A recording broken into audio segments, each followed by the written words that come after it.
Hi, this is August, and this video review is on Impact Turning Point, which aired on November 20th, 2021, or for me in Australia, it aired the afternoon of November 21st, November 21st, 2021. Today is again December 1st, 2021. It's now 8:32 p.m. It was live from Las Vegas, Nevada on FITE, and I think it was also live on YouTube as well. The commentary team was Matt Striker and D'Lo Brown again, same as Bound for Glory the previous month. I was supposed to record this video 2 days ago, but I got very tired after last weekend, so I took a day off. So I'm just now getting around to doing it. I just got through the other two video reviews that I had to put up before. Survivor Series 2002 is a must-watch. That took just over 24 minutes to record. Let's have a look. This one here, yeah, 24 minutes and 41 seconds to be exact. So the one I'm recording now, I've just started. Yeah, after this review of Impact Turning Point, I will do the WWF SmackDown from November 29th, 2001, which I was supposed to do yesterday. And I need to do the latest NXT, no, not the latest, the previous week's NXT 2.0 episode I haven't watched and reviewed yet. Let me see if that's right. Don't think I've done it yet. Let's see. No, here it is. That's the 16th. I haven't done it yet, so I need to watch it first. And then I'm going to do Asuka's top 10 NXT matches. Actually, that's that's later. That's going to be... I'm not going to do that one yet. I'll give that one another week before I do it. Okay, yeah. Here's the list. So I'm going to do TakeOver London. That's going to be the one after this, after the next review after this one. Anyway, I'm going off topic a little bit. So Impact Turning Point, November 20th, 2021. This was the first show that I used FITE credits to purchase a big show on. It's called Impact Plus, but it was just for me on FITE. I used 10 of my FITE credits. Now I'm just down to 1. So yeah, it took me finally 5 days after it aired for me to watch it. I thought this was a very good show. It wasn't quite up to the level of Bound for Glory the previous month, but some of the rematches made sense. You had the Knockouts Tag Team titles, the same match from Bound for Glory. You had the X Division Championship match. You had the Mercedes Martinez using her Knockouts privilege to challenge Mickie James for the Knockouts World Championship. I need to go back and watch that Knockouts tournament, so I probably need to purchase that on FITE as well to watch. But I did hear about that tournament and what went down. What else do we have? We had Matt Cardona having a match. We had Ace Austin and Chris Sabin in the opener. Oh yeah, Deonna Purrazzo made her comeback on this show. You had the Impact World Tag Team titles, but it was a meh match for me. There was a debut on this show, and then you had the main event, which I thought was very good. But yeah, there was a couple of bonus matches that I don't have written down here. Let me just see if I can find them. And I haven't watched them yet myself, so... Impact Turning Point 2021. Results. Let's see if it's here. Okay. Should I get this one? Yeah. No. Wikipedia is the best source for that one.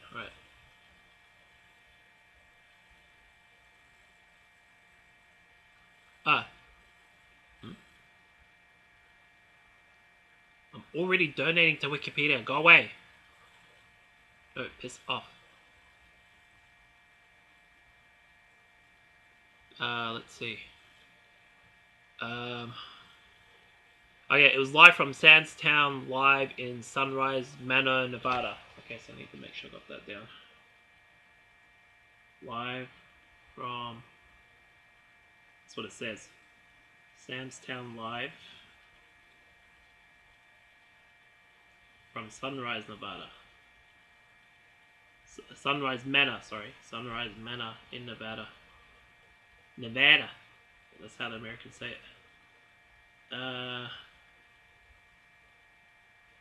call it Nevada for some reason. I guess it's an accent thing.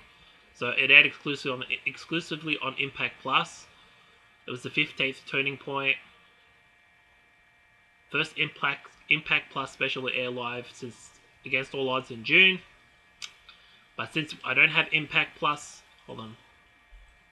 Since I don't have Impact Plus, I had to purchase it on FITE. So they stopped doing Impact Plus on FITE for some reason. So I had to purchase it as a live special on FITE. So using my FITE credits. There were 11 matches on the show, including 2 on the pre-show. Let's see if I can find them. Blah, blah, blah. Oh, here we go, results. Is that a pre-show match? That looks like it's a pre-show match. Okay, so pre-show matches included...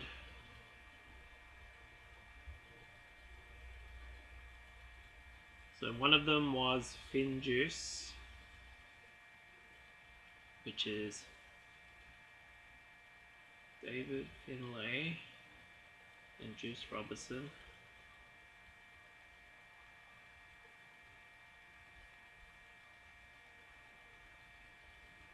Versus Raj Singh. I'm not making this up. This is based off what I'm seeing off Wikipedia. And Rohit Raju.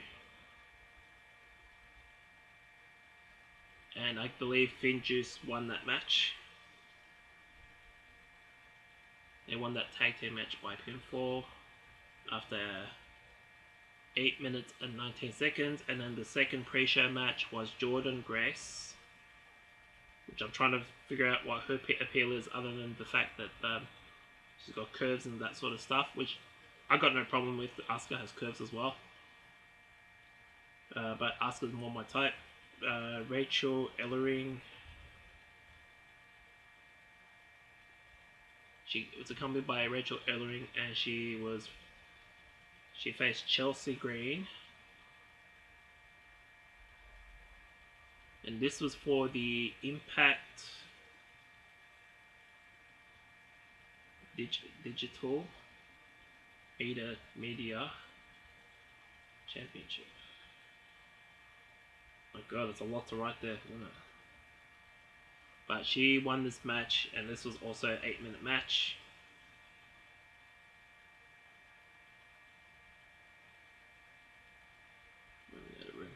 Winner by pinfall.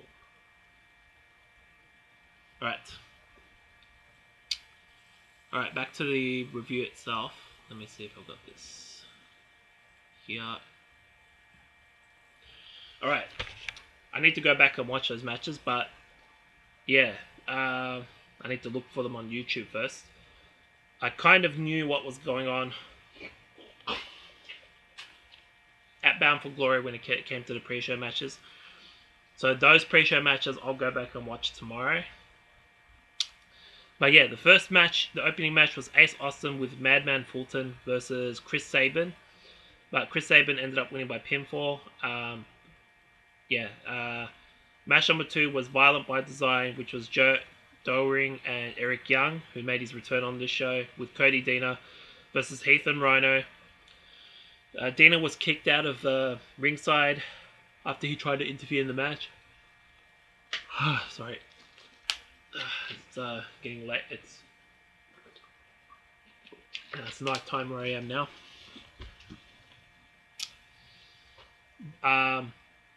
Violent by Design won the match by pinfall when Young pinned Rhino. I believe that's what happened.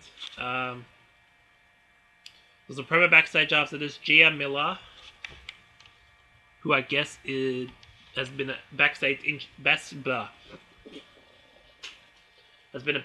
interviewer for Impact Wrestling on their weekly shows for a couple of years now, I think. She interviewed Eddie Edwards about tonight's main event, and he was probably the most focused I've ever seen him when it came to main events. Match number 3 was VSK with Zicky Dice, what a weird name, versus Rich Swann with Willie Mack. But Rich Swann ended up winning by pinfall. It was just an average match. It was there, but which one at least got the win. Match number 4 was W. Morrissey versus Matt Cardona. So Morrissey won by pinfall after Moose interfered and cost Cardona the match. So yeah, there you go. There's some storytelling for you right there. Match number 5, which I alluded to before, was the K, which was Havoc and Rosemary versus the Inspiration, Cassie Lee and Jessica McKay, fellow Aussies of mine, in a tag team match for the Knockouts Tag Team Championship. But the Inspirations won by pinfall after McKay pinned Havoc, and they retained the Knockouts Tag Team titles. So that makes sense because they just won it in their debut match at Bound for Glory the previous month, so they can't lose them yet, even though they're heels.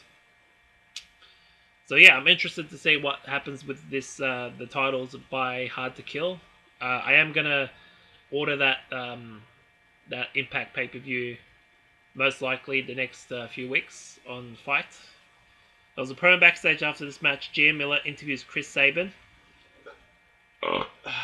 Excuse me, that was a big one. I just took a vitamin C chewable tablet before, so my throat was bothering me. So that's the after effects of that. Promo backstage, so that means my stomach is feeling better, and my throat too. Promo back. I already got that. Did that. Match number 6 was a triple threat match for the X Division Championship. Steve Macklin versus Laredo Kid versus Trey Miguel. Other than Trey Miguel, I have no idea who the other two guys are. I haven't watched much of Impact the last few years, so I've only just started watching it again in the last, what is it? When did I start watching Impact again? I think it was back in July this year, so that was 4.5, 5 months ago. So when just around the time that the fans came back is when I started watching Impact again regularly. So I had no idea who the other two guys were. Steve Macklin apparently is undefeated when it comes to the X Division title as a challenger. He's undefeated in terms of one-on-one matches. He hasn't been pinned or submitted, I guess. But Trey Miguel still won the match by pinfall when he pinned Laredo Kid and is still the X Division champion. Excuse me again. He's still the X Division champion, but he didn't pin Steve Macklin. Both of their shoulders were down, Macklin and Laredo Kid, but Macklin got his shoulder up, but Kid was still pinned. So Steve Macklin, even in this triple threat match for the title, is still undefeated. So there you go. So yeah, I think that's going to be a one-on-one match for the Hard to Kill pay-per-view. You got to do it. You got to go that in that direction. Macklin versus Miguel. So, and then for the Knockouts tag team titles, I'm not sure if you have Decay Inspiration again. It'll kind of get redundant. They've already had the rematch. I'll probably do another match again on an Impact show. Maybe do 2 out of 3 falls because they cheated. The Inspiration cheated. Do a 2 out of 3 falls match. That would make the most sense. Or do it at Hard to Kill. Match number 7, which is the match I was looking forward to the most other than the main event, was Mercedes Martinez versus Mickie James in a Knockouts World Championship match. It's no longer called the Knockouts Women's title anymore. Or Knockouts title. It's just the World Championship for some reason. The Knockouts World Championship. I guess they want to branch out outside of the US and Canada. That's why they're calling it the World Championship now. But yeah, Martinez, I don't want to say anything bad about her, but she's a great challenger for a women's title, but not quite good enough to win it. I think the problem here is she should have stayed as a face and beat Mickie James for the Knockouts Women's title on this show. The problem is she turned heel like she usually does. It's really getting annoying, and this is why it's getting hard for me to support her. And I'm always a Mickie James fan, obviously, going as far back as when she debuted in WWE. And I knew about her TNA run, Impact run, even when she was under a different name, but more so when she left WWE. So this is her second Impact run, I believe. Yeah, she won by pinfall and retained the Knockouts World Championship. Yeah, she's still the Knockouts World Champion. But then after the match, Deonna Purrazzo attacked her attacked Mickie James, and then she announced that she is challenging Mickie James for the Knockouts World Championship at Hard to Kill. So there you go. And logically that makes sense because she lost the title at Bound for Glory, so she automatically gets a rematch anyway, but she wasn't anywhere to be found until this Impact Live special. Then there was a promo backstage. Gia Miller interviews Scott D'Amore about Peraza's announcement, and he confirms that is true, and she wished it could have been handled differently, but Deonna's got to be Deonna. And then the semi-main event, match number 8, which was my least favorite match on this show, that I almost fell asleep. Bullet Club, Chris Bay and Hikuleo versus the Good Brothers, Doc Gallows, or Luke Gallows, and Carl Anderson for the tag team match for the Impact World Tag Team Championship. I'm kind of sick of the Good Brothers at this point. I don't know why, I just am. They were more comical when they were in AEW, but now the Impact and AEW no longer have a relationship. They're kind of just there in Impact now, but we'll see what happens going into 2022 if they can do something different. But they won by pinfall when Anderson pinned Bay. I think they cheated or something. I wasn't paying attention. But the Good Brothers are still the Impact World Tag Team Champions. And this is what really intrigued me after this. And I already knew about this before I started watching it. Promo in the ring, Josh Alexander vents his frustrations on the events from Bound for Glory. Jonah debuts at Impact Turning Point and destroys Josh Alexander. He bloodies his face. He leaves and then he comes back, attacks him again, and then takes the blood off the mat and puts it on his chest. So he looks much more dominant than he did in NXT. I'm not sure if I buy him as a main eventer yet, but we'll see what happens. Yeah, I think him going after Josh Alexander is actually the right thing to do. But yeah, here we go. The main event, match number 9, Eddie Edwards versus versus Moose. Eddie Edwards won a #1 contender match on Impact, I think weeks ago. I forget who he beat to get this opportunity. It's a 4th Metal Mayhem match for the Impact World Championship. Moose. Sorry about that, my nose was itchy. Moose became the Impact World Champion when he used his what is the thing called? Was it the gauntlet? I can't remember what it's called. Hang on. Let me look for it. Excuse me. Is it here or not? No, I think I'm going to about that. I did write it down, didn't I? Down for glory, down for glory. I'm pretty oh no, I don't think I wrote this one down. I did this as a live stream. I didn't write it down. Okay, let me see. If I remember correctly, it was I can't remember what it was called. He won a battle royal. I think it was a 20-man battle royal or something. 21. Actually, I need to look this up. I'm not sure now.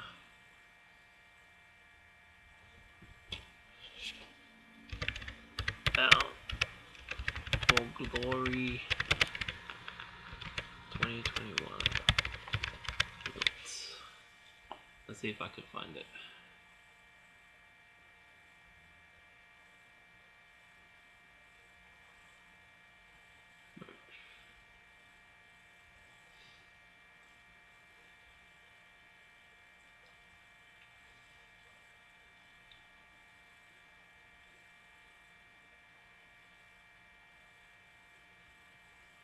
Here we go. Here we go. It was an intergender, 20 wrestler intergender call your shot gauntlet match.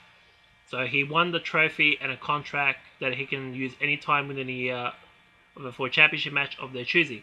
So it's kind of like the Money in the Bank, but it's not a brand specific thing. And you get a trophy for winning this match. So he used that. Is that what it's called? Call your shot gauntlet match. So he used that privilege to win the Impact World title from Josh Alexander in just, I think, seconds or a minute after that Bound for Glory main event. But yeah, in this match, W. Morrissey interfered on behalf of Moose, and Moose eventually won the match, I think, by pinfall. Let me just have a look. that how you win the match? Yeah, he won the match by pinfall and is still retained the Impact World title after 31 minutes and 34 seconds. So I think that was the longest match on Impact Turning Point. The opening match was almost 13 minutes. The Knockouts title match, tag team title match was 10 minutes.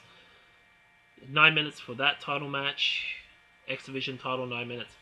So the longest matches on the show were all of the championship matches. And yeah.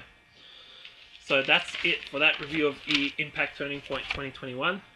I thought the opening match was great. It was a great opener. The second match was good.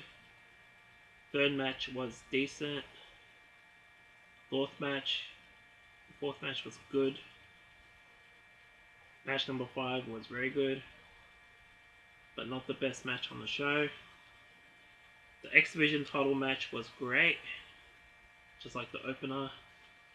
The Knockouts World Championship match I thought was it was very good, but kind of slow in spots. What else did we have? The tag team title matches, decent to average. And the main event was excellent. I may have to go back and watch it though, because I was sleepy during that main event. So yeah, I would grade this. I'd grade this Turning Point live special on FITE. I would give it a solid B. A B bordering on B minus, but about a B, like a low end of B. As a score, I would say this is a solid 8 out of 10. Oh yeah, and the 2 pre-show matches, I think they look good. I need to go back and watch them though. Best matches on the show, all the title matches and the opening match except for the tag team titles. So yeah, that's my review of Impact Turning Point November 20th, 2021, and I believe it was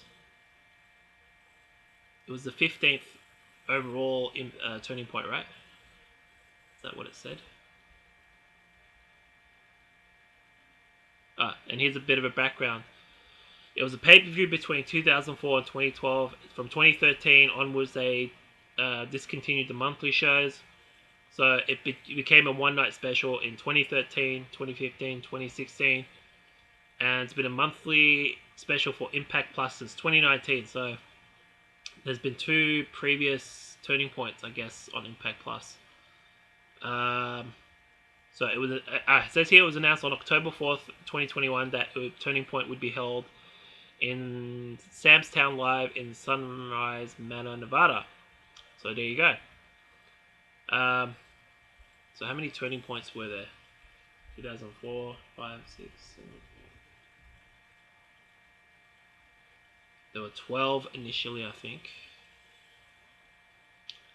And then 13, 14, 15, 16. I think there was 1 year where it wasn't on in TNA. Anyway, there's been 15 or 16 of them. So that's my review of Impact Turning Point from November 20th, 2021. Let me know what you thought of the video review in the comment section below. Like my video and subscribe to my channel. My next video review will be on the WWF SmackDown from November 29th, 2001.